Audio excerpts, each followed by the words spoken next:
Hi guys! Ang topic natin for today's video is embracing our uniqueness and individuality. Tandaan mo, meron tayong fingerprint. Walang fingerprint na pare-pareho. Ultimo magkakapatid, magkaiba ang fingerprint. Ibig sabihin, meron tayong sariling journey.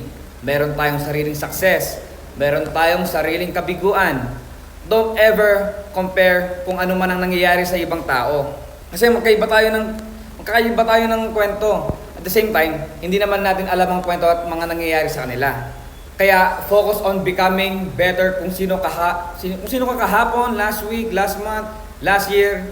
Mas maging better tayo ngayon at mas maging better pa tayo in the future. Doon lang tayo mag-focus. Try to imagine na lang, mga tol. We have our own movie na tayo ang bida. Ibig sabihin, may kanya-kanyang ups and downs, may kanya-kanyang story. Kaya maging masaya tayo kung ano man ang nangyayari sa atin. Kasi it is designed that way. Alright? Peace!